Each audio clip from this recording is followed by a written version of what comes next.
আল্লাহ নবী পাক জমানে জানিয়ে দিলেন, ও আমার সাহাবীরা, মুআল্লিমুল কালব, প্রশিক্ষণ প্রাপ্ত কুকুরের দিকে তাকাও। ওর ভিতরে 4 নম্বর স্বভাবটা তোমরা দেখতে পাবে। ওই পোষা কুকুরটার ওর মনিব যদি, ওর মালিক যদি প্লেট ভর্তি গোশত এনে ওর পাশে এনে রেখে দিয়ে বলে, এই আমার পোষা কুকুর, ওই খাবারে তুই মুখ দিবি না।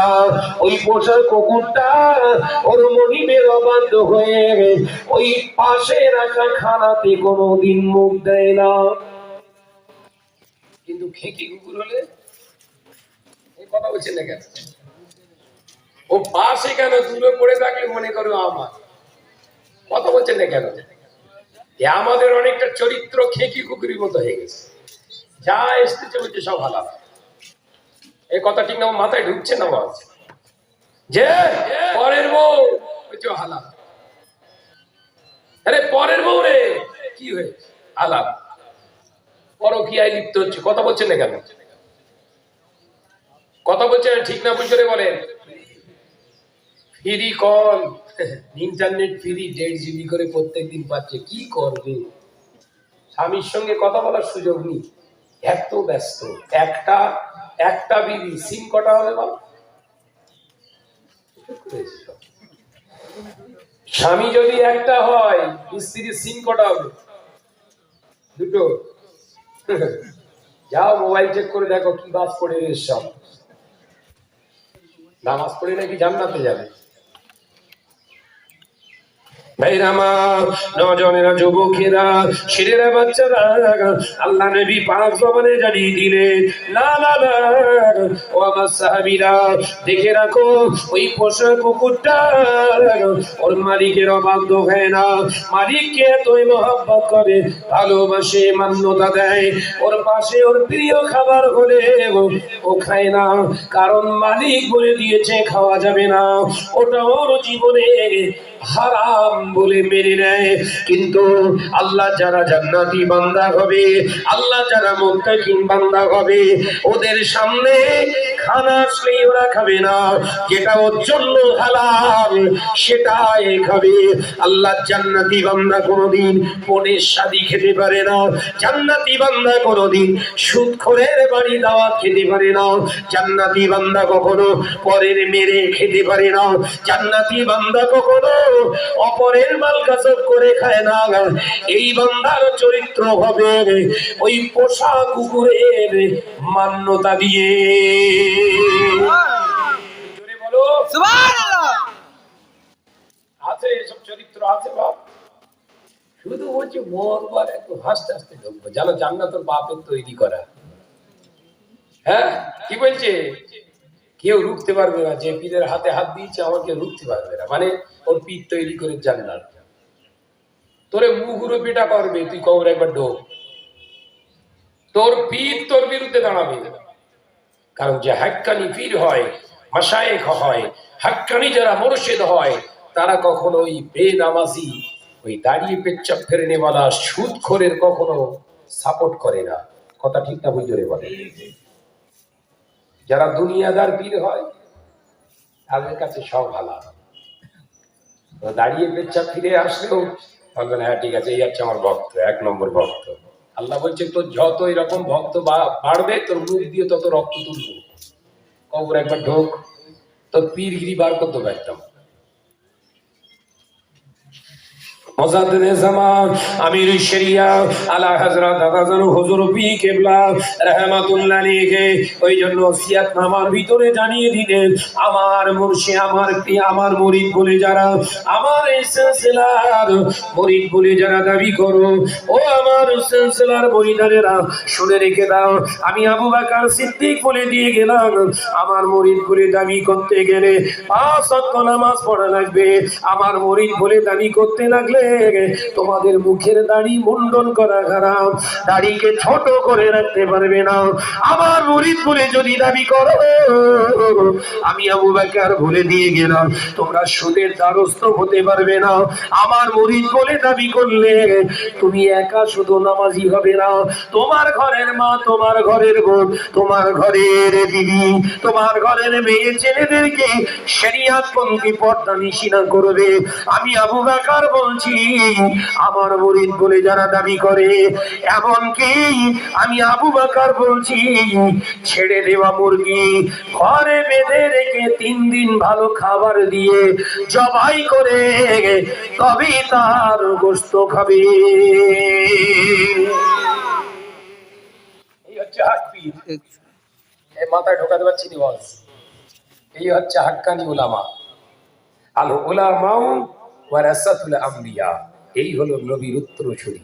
একবার জোরে বলুন সুবহানাল্লাহ। সামনে যা আসছে সব ঝেড়ে দিচ্ছে। আলেম শয়তানি আলেম, মাথায় ঢুকছে না। আলেম 2 প্রকার, সামনে যা আসে সব মেরে মুচড়ে খায়, এ কখনো নবীর ওয়ারিস নয়, এটা শয়তানের ওয়ারিস। রাসূলুল্লাহর ওয়ারিস যারা হয় তাদের জীবনে কিছু রেস্ট্রিকশন আছে, বাধ্যবাধকতা আছে। সুবহানাল্লাহ পড়েন। রাসূলের জীবনে যেমন কিছু রেস্ট্রিকশন ছিলেন, ওই রকম রেস্ট্রিকশন তাদের জীবনে বাধ্যবাধকতা থাকবে। সব খাবার তাদের জন্য হালাল নয়, আবার সব খাবার কিন্তু তাদের জন্য হারাম না। কিন্তু আমাদের কাছে সব আছে, বাপ আছে, শুধু দেখতে চাল বড় না ছোট, কথা বলেছে, ঘরোয়া চালের না বিদেশি চালের, দ্রাবিন চাল হলে চলবে। আর যদি ওই কন্ট্রোলের চাল দেয়, বিরিয়ানি হয়েছে না কেউ খাওয়া যায়, খাবনি চশরা। হ্যাঁ, সেই দেরাদুন মেদ দিয়েছে, ফোনের সাথে কি হবে? হ্যাঁ, 27 দিন হজ করে চাচা ফিরেছে, চাচা দেখি গ্রামের ভিতর থেকে ফিরছে, দাড়িতে এরকম মাখাতি আসে, তার মানে বিরিয়ানি খেয়ে হাতে তেল লেগে গেছে, দাঁড়িয়ে খাওয়াচ্ছে। 27 দিন হজ করেছে, এইসব কষ্টের কথা কি বলবো আর। মসজিদ থেকে বেরিয়ে আমি সালাম দিচ্ছি, চাচা আসসালামু আলাইকুম। ওয়ালাইকুম আসসালাম। কোথায় গিয়েছিলে? তাহলে আর বলুনি, এই 27 দিন এসছি, হজ করে এসছি। ভাই হজের কথা জিজ্ঞাসা করেছি, ভেতরে টকবকর ফুটতে বুঝতে। কিছু মানুষ হজ করে ফিরলে মনে হয় যেন পুরো জান্নাত ঘাড়ে করলে ঘরে চলে এসছে। হজ করলে গোনা মাফ হয়, আবার হজ করলে কাবিরা গোনা হয়, জানা আছে? এসব হজ হয় না, শুধু বলছে মক্কা জমিনে পা দিতে পারলি গোনা ঝরঝর করে পড়ে গেল। ওর বাপের লেখাও সব হাদিস। রাসূলুল্লাহ বললেন ওই হাজির গুনাহ মাফ হবে যারা হালাল টাকার হজ করে, যারা হালাল ভাবে হজে চলে যায়। শুধু নয়, মানুষের হক গুলো আদায় করে যায়, বিবির হক আদায় করে যায়, প্রতিবেশীর হক আদায় করে যায়। এই ব্যক্তিটা আল্লাহর খানায় কাবার চত্বরে পা দেওয়ার সাথে সাথে ওর জীবনের গুনাহ জমিনে ঝরে পড়ে যায়।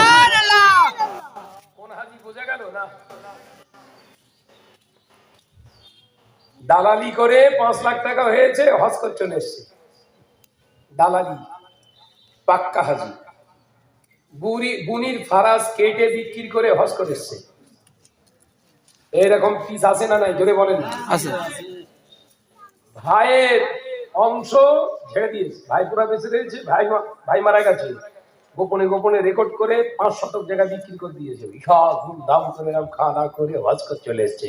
ঘরে এসে মসজিদের কোণে এমন বসে যেন পুরো ফেরেশতা ঘরে এসছে। পাক্কা জালিয়াত। এ মাথায় ঢুকছে না নাকি? ভুল হয়ে যাচ্ছে বোধহয় হজ।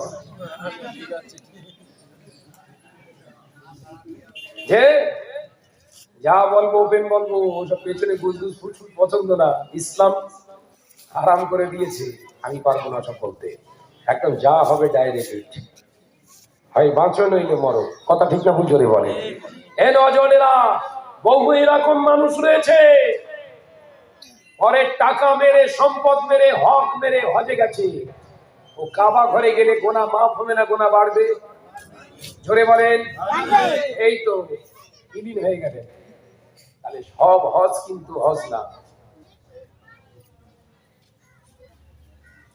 সব হজ করে ফিরলেই কিন্তু হাজি না, এর ভেতরে পাঁচিও ঢুকে যাবে। তাই সাবধান, সাবধান হন। দুটো একটা হাজি ওখান থেকে ফিরে এসে যেন ভাবমূর্তি আলাদা হয়। কিরকম হয়? লোকে আমার সালাম দেবে,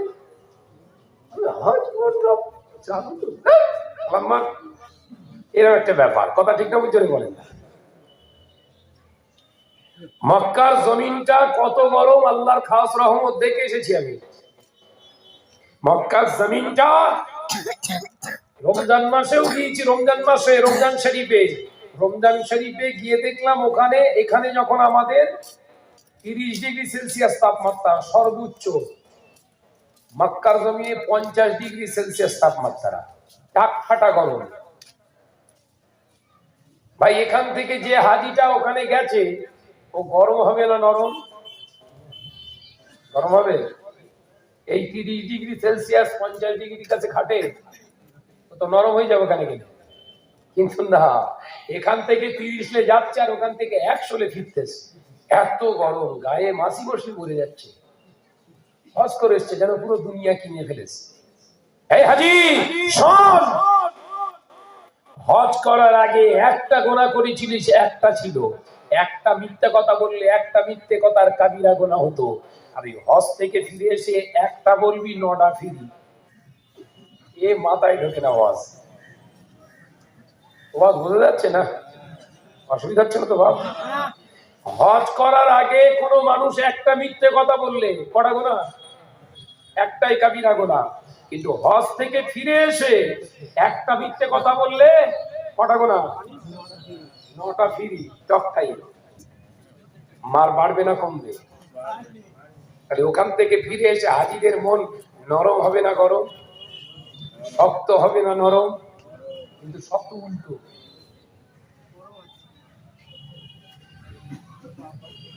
কত রকম দেখেছে। এই ভাইজান চলে এসছে তো, তাকবীর দেন, নারায়ে তাকবীর। জোরে বলেন নারায়ে তাকবীর। উঠে দাঁড়ায়, নারায়ে তাকবীর।